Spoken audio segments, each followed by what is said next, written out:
nome é Ricardo Lodge Ribeiro, eu sou professor adjunto de Direito Financeiro da Universidade do Estado do Rio de Janeiro, onde atualmente ocupo o cargo de diretor da Faculdade de Direito.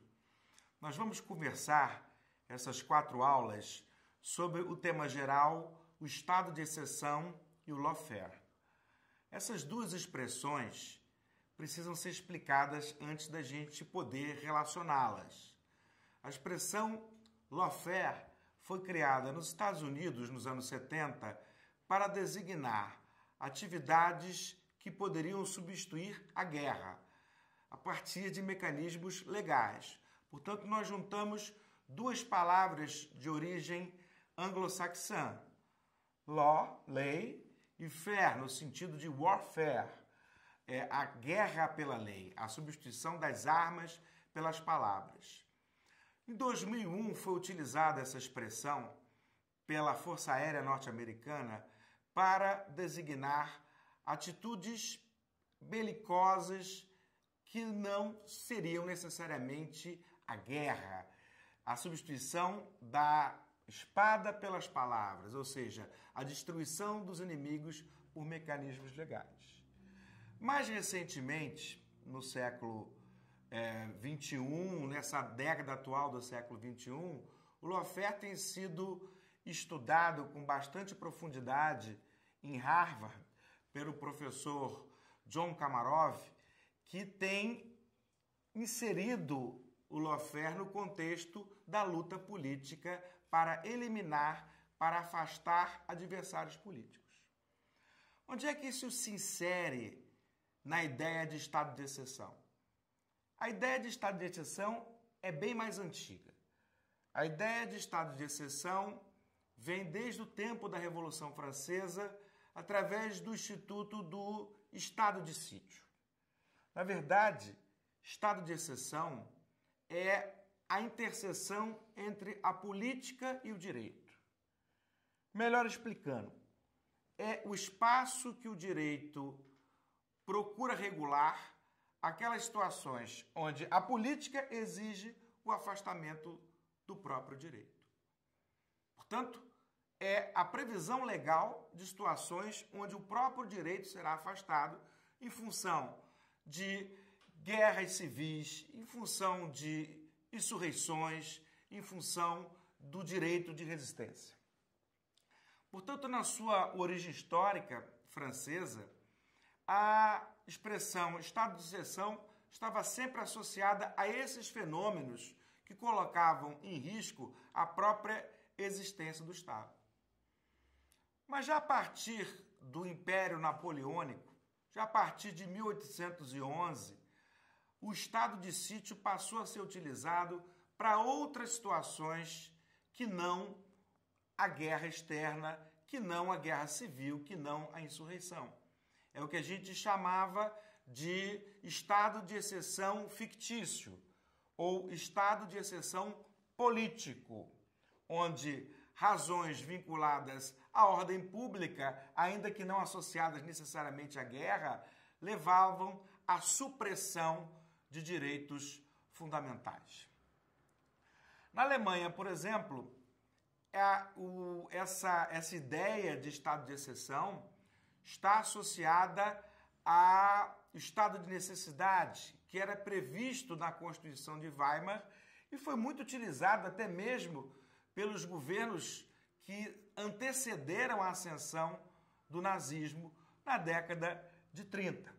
Portanto, a utilização do artigo 28 da Constituição alemã, suspendendo direitos fundamentais, suspendendo o livre exercício do parlamento, acabaram por pavimentar a ascensão de Adolf Hitler ao poder a partir de mecanismos inseridos na própria Constituição Democrática. A partir daí nós tivemos a utilização do estado de exceção como uma transição da democracia para o totalitarismo. Na Inglaterra, a ideia de estado de exceção não foi amplamente utilizada como nos países já citados. Esteve muito presente na ideia de lei marcial, bastante associada a momentos de guerra. Já nos Estados Unidos, embora tenha tido sua origem também no período entre guerras, principalmente em função de leis excepcionais estabelecidas durante a Primeira Guerra Mundial, mas foi no New Deal do presidente Roosevelt que a ideia de estado de exceção passa a ter também um conteúdo econômico para estabelecer normas regulatórias que, de certa forma, violavam direitos individuais de proprietários. Portanto, muitas vezes, a ideia de estado de exceção econômico foi utilizada não só para violar os direitos do cidadão, mas também direitos de grupos econômicos que se utilizavam dos direitos fundamentais para proteger seus próprios interesses. Nesse contexto do século XX, portanto, nós começamos a ter a substituição daquele momento em que se utiliza o dispositivo legal para a supressão de direitos em casos excepcionais para a normalização do estado de exceção. Há sempre um elemento detonador do estado de exceção. Há sempre um inimigo comum a ser buscado no combate àquele inimigo, àquele interesse que justificaria a supressão de direitos. Temos o terrorismo, como ocorreu na Itália, onde em 78 foi promulgada a Lei Moro, ironicamente, a Lei Moro ensejando a supressão de direitos individuais, mas está associada ao ex-primeiro-ministro Aldo Moro, sequestrado pelas Brigadas Vermelhas e, por fim, assassinado. Então, esse episódio histórico deu origem à supressão de direitos fundamentais a partir do interesse do combate ao terrorismo. Nos Estados Unidos também, o ato patriótico do presidente George W. Bush, justificado pelo 11 de setembro, também promoveu a supressão de direitos fundamentais em nome do combate ao terrorismo. Já tivemos também ao longo do século XX supressão de direitos fundamentais no combate ao comunismo, como ocorreu na América Latina, a partir da ascensão de governos autoritários da doutrina de segurança nacional. E temos hoje o fenômeno da luta contra a corrupção como o elemento detonador do estado de exceção.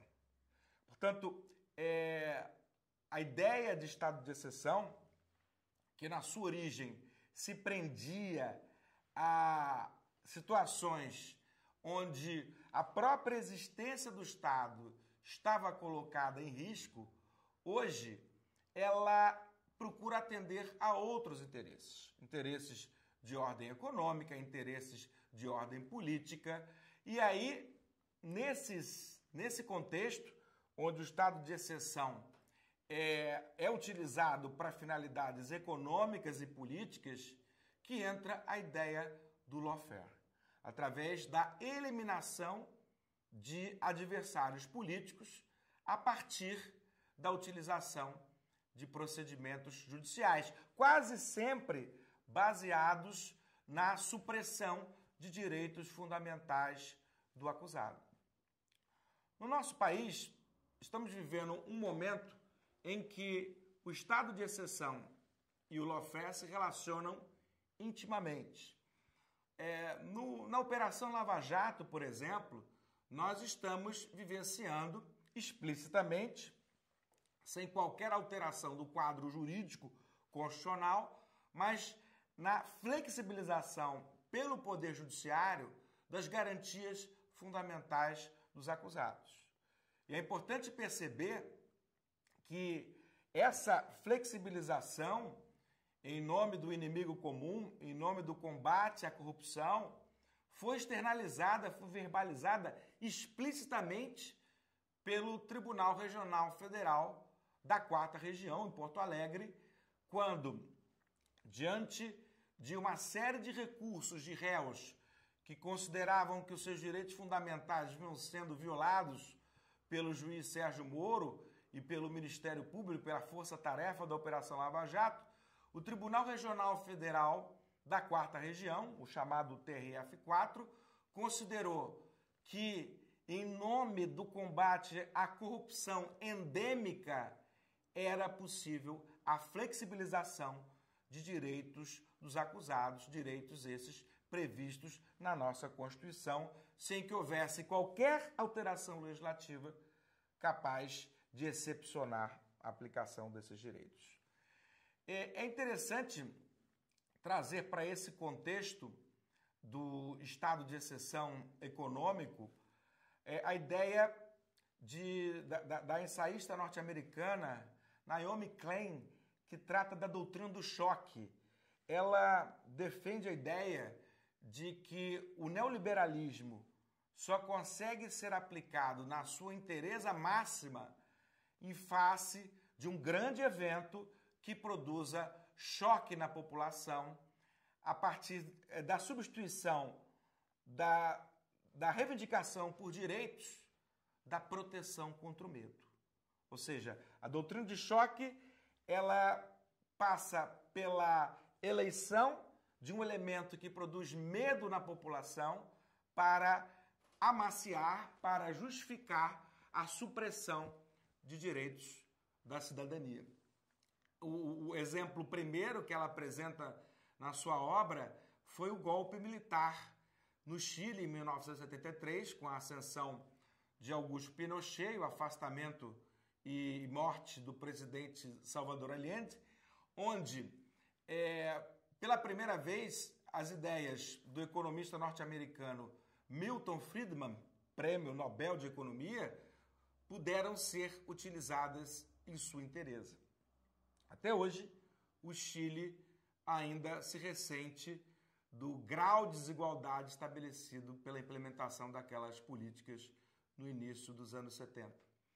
É interessante perceber também que mesmo com a ascensão de Ronald Reagan nos Estados Unidos, de Margaret Thatcher na Inglaterra, em 81 e 79, respectivamente, não foi possível a implementação absoluta do modelo neoliberal. Apenas a partir do 11 de setembro, e com a doutrina do choque a ele associada, é possível ao presidente George W. Bush estabelecer uma série de medidas de flexibilização de regras regulatórias, de fim da progressividade tributária, de combate à progressividade tributária, que, embora já tivesse sido iniciada por Reagan, foi amplamente exacerbada pelo presidente George W. Bush, em virtude do medo gerado pelo 11 de setembro. Quer dizer, então o 11 de setembro provocou não só a flexibilização de direitos individuais, mas também de direitos econômicos da população norte-americana. Nesse contexto, o neoliberalismo ele vai utilizando desses eventos cataclismáticos que geram medo na população para conseguir implementar suas medidas em caráter mais radical. No Brasil e na América Latina, de modo geral, o neoliberalismo encontrou bastante dificuldade de penetração na década dos anos 2000. Talvez essa dificuldade ela se justifique pela falência das políticas neoliberais introduzidas nos anos 90, que teve como caso mais emblemático a falência da Argentina, a Argentina de Menem e Cavallo, que acabou levando uma instabilidade política sem precedentes, onde o país teve 4 presidentes em menos de um ano, e que levou ao certo descrédito das políticas neoliberais implementadas pelo FMI, pelo Banco Mundial, durante os anos 90 no nosso continente. Em função disso, essas ideias entram em refluxo nos anos 2000, o que se deu não só em países governados por partidos de centro-esquerda, como o Brasil, a Argentina, o Chile, países também governados por governos mais à esquerda, os chamados bolivarianos, como a Venezuela, a Bolívia e o Equador, mas também por países governados por partidos de centro-direita, como a Colômbia e o México. O que esses países latino-americanos apresentam em comum nos anos 2000 é a participação crescente do Estado no fornecimento de políticas públicas. Prestações positivas do Estado tendentes a reduzir a miséria e combater a desigualdade social. A América Latina conseguiu grandes progressos nos anos 2000 na redução dos índices de desigualdade social. Mas evidentemente que com a crise das commodities no início dos anos 2010, a região entrou em grave dificuldade financeira, o que pavimentou, o que viabilizou o questionamento e a substituição e até a queda de vários governos de origem popular, de índole de centro-esquerda. Primeiro tivemos o golpe do Congresso paraguaio, que derrubou o presidente Lugo. Tivemos um pouquinho antes, em 2009, na Guatemala, o golpe judicial, que também derrubou o presidente da República. E, finalmente, em 2016, nós tivemos o golpe parlamentar que derrubou a presidente Dilma Rousseff. Todos esses eventos nos mostram que, no momento atual, o neoliberalismo ele pode se implementar pela via democrática, como se deu na Argentina, de Macri, mas também podemos ter movimentos autoritários que, no entanto, se dão, não como nos anos 60 e 70, pela via do golpe militar, que já não mereceria mais o mesmo apreço da comunidade internacional, mas através de movimentos formalmente legais, através de movimentos estabelecidos seja pelo Poder Judiciário, seja pelo Poder Legislativo. É interessante perceber que a doutrina do estado de exceção se constituiu quase sempre baseada no fortalecimento do Poder Executivo, do imperador Napoleão, do presidente da República na Alemanha, nos Estados Unidos. Mas quando a ascensão dos direitos da população se deu por governantes eleitos, o Poder Judiciário e o Poder Legislativo também cumpriram o seu papel de substituição de governos democráticos, como ocorreu no Paraguai, em Honduras e no Brasil. É nesse contexto que se insere o impeachment do presidente da presidenta Dilma Rousseff em 2016. Nós tivemos um processo de impeachment que foi estabelecido pelas autoridades competentes a partir de um processo regularmente instaurado, onde se procurava apurar a existência de crime de responsabilidade. Só para recordar muito rapidamente que alegações eram estabelecidas nesse processo, a presidenta Dilma Rousseff foi acusada, ao fim e ao cabo, de 2 supostos crimes de responsabilidade. O primeiro foi de contrair operações de crédito com bancos públicos, o que é vedado pela Lei de Responsabilidade Fiscal. Em que contexto fático essas acusações se deram? Essas acusações se deram no âmbito do Plano Safra, onde o Banco do Brasil empresta dinheiro para os agricultores a partir de taxas de juros subsidiadas, ou seja, taxas de juros menores que as praticadas pelo mercado. E a lei determina que a União Federal pague uma subvenção econômica ao Banco do Brasil, que representará a diferença entre os juros de mercado e os juros efetivamente praticados pela instituição financeira. Portanto, nessa operação do Plano Safra, a União não toma dinheiro emprestado com ninguém. Aliás, a União não realiza operação de crédito com ninguém. Quem realiza operação de crédito é o Banco do Brasil e o agricultor. A União tem um dever legal, e não contratual, de pagar uma subvenção econômica nos termos estabelecidos em lei. O que houve no caso concreto foi o atraso no pagamento dessas subvenções econômicas pela União para o Banco do Brasil. Em que contexto esse atraso se deu? Esse atraso que em alguns vem ocorrendo em alguns anos, em algumas operações, não foi só primeira vez que se deu, não foi no Plano Safra, mas que, de fato, no ano de 2014, no ano de 2015, representaram patamares mais elevados. E por que isso acontece nos anos 2014, nos anos 2015?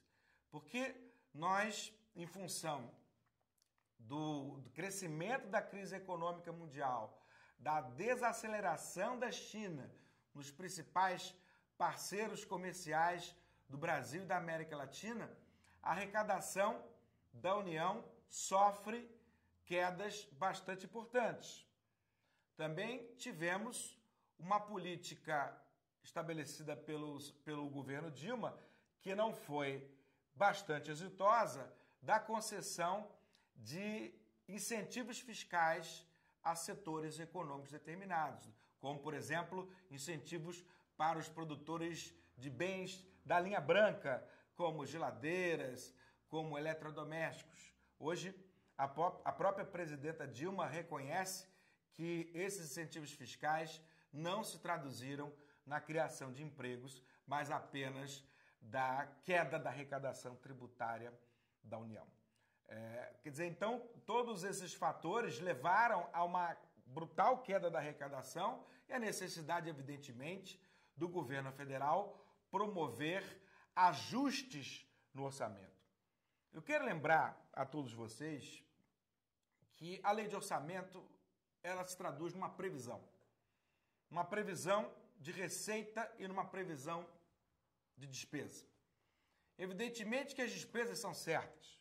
As despesas são previstas em leis, em contratos e quase sempre são obrigatórias.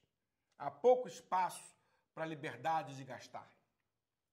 Já as receitas são quase sempre estimadas. Dependem do desempenho da economia, dependem do adimplemento no pagamento dos tributos. Quer dizer, então, nos momentos de crise econômica, evidentemente que esse orçamento ele tem que ser alterado através do contingenciamento de gastos, através da abertura de créditos suplementares para melhorar a qualidade desse gasto, o que nenhum governo da República pode se furtar em fazer. Interessante perceber que as escolhas que a presidenta Dilma fez nesse momento de crise não colocaram em risco o prosseguimento de programas sociais. O pagamento do Bolsa Família, do Minha Casa Minha Vida, foi feita uma opção entre manter esses programas em dia e adimplir obrigações com os bancos. Será que esse atraso no pagamento dos bancos pode se traduzir numa operação de crédito? Evidentemente que não. E esse era o entendimento há muito consolidado do Tribunal de Contas da União, que o eventual atraso no pagamento de débitos que a União tem com os bancos não se traduziria numa operação de crédito.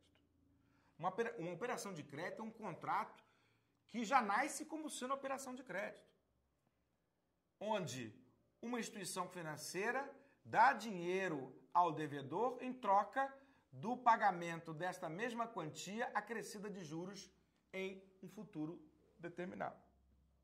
Nada disso aconteceu. O que aconteceu foi simplesmente o atraso no pagamento de uma obrigação legal, como atraso no pagamento de um tributo, atraso no pagamento de uma multa, atraso no pagamento de uma subvenção econômica. Isso sempre foi considerado assim pelo Tribunal de Contas da União. Porém, a partir da prestação de contas de 2014, o Tribunal de Contas muda a sua jurisprudência e propõe ao Congresso Nacional que rejeite as contas da presidenta Dilma Rousseff. O outro ponto, também baseado no julgamento das contas de 2014 da presidenta Dilma, foi a abertura de créditos suplementares por decreto sem, supostamente, a autorização legislativa. Essa é uma outra prática muito comum na nossa administração. O Congresso Nacional, na lei de orçamento, autoriza que o presidente da República possa abrir créditos adicionais até determinados limites. E os limites que vinham sendo estabelecidos nos últimos anos estavam associados ao cumprimento da meta primária. E o que é a meta primária? No caso, o que foi exigido pela lei foi o superávit primário, ou seja, que as receitas superem as despesas, desde que sejam excluídas dessa conta o pagamento de dívidas, o pagamento dos créditos públicos. Em outras palavras, significa um colchão para garantir que os juros do pagamento das dívidas sejam garantidos no orçamento. É claro que se a arrecadação cai de forma substancial, como se deu em 14 e em 15, há necessidade de rever a meta do superávit primário. Não é mais possível cumprir a meta de superávit primário. E o que costuma se fazer, quando isso ocorre, é o presidente da República mandar para o Congresso um projeto de lei alterando a meta primária. Foi o que ocorreu em vários anos, em 2009, em 2014, em 2015. Mas em 2014, o TCU acaba se comportando diferente do que ocorreu no passado. Como assim?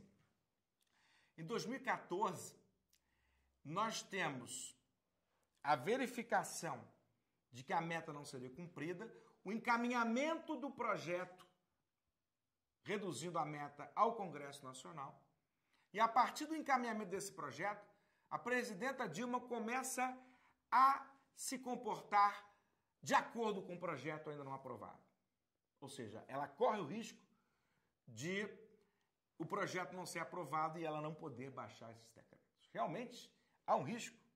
Só que o que ocorreu em 2014 e em 2015 é que o Congresso Nacional aprovou a lei alterando a meta. Portanto, antes do exercício do financeiro, o Congresso Nacional, ele legaliza todos esses decretos da presidente Dilma Rousseff. Esse procedimento foi adotado em vários outros anos com o beneplácito do Tribunal de Contas da União. Mas em 2014 foi diferente. Em 2014 nós tivemos um direito financeiro todo especial para julgar as contas da presidenta Dilma.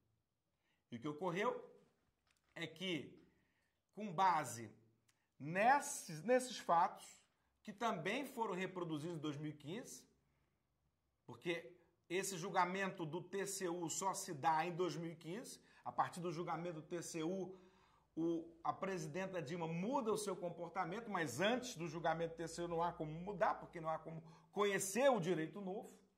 Mas, a partir da reprodução desses dois atos de 2015, nós tivemos a denúncia assinada por 3 cidadãos brasileiros, 3 professores de direito, Janaína Pascoal, Hélio Bicudo e Miguel Reale Júnior, que foi aceita pelo presidente da Câmara, Eduardo Cunha, hoje se sabe, num ato de chantagem com o Partido dos Trabalhadores.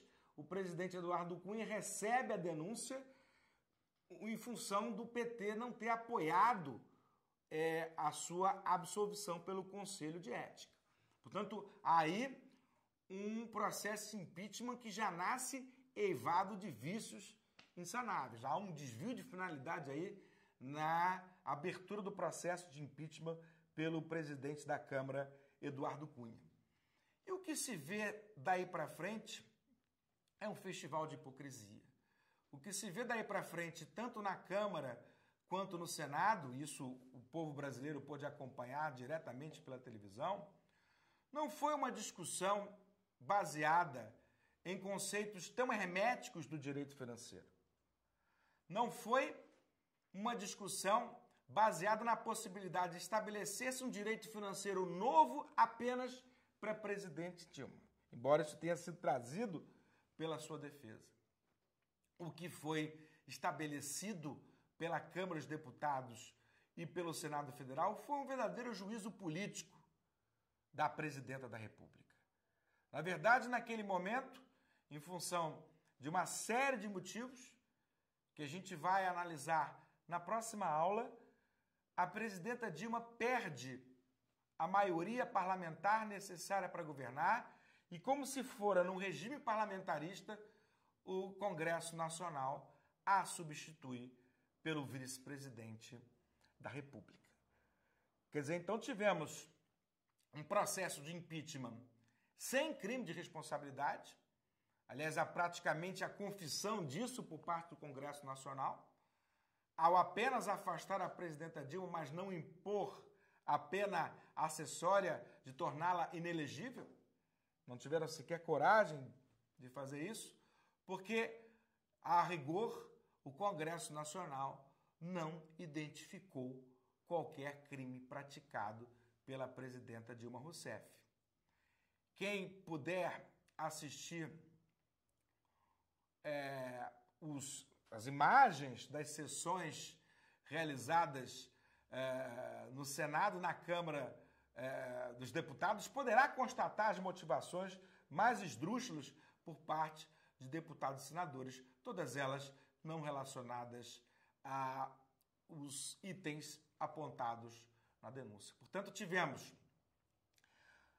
a utilização do aparato jurídico para eliminar o adversário político.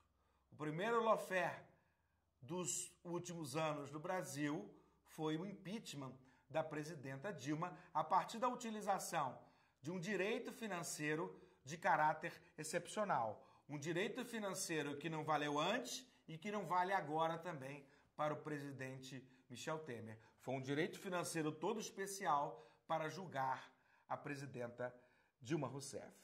Portanto, a partir de um impeachment estabelecido sem crime de responsabilidade, o Congresso Nacional dá um golpe, não um golpe como os da década de 70, com baionetas e canhões, mas um golpe a partir da manipulação das formas jurídicas para atingir um objetivo, evidentemente, não baseado no direito sob uma perspectiva material.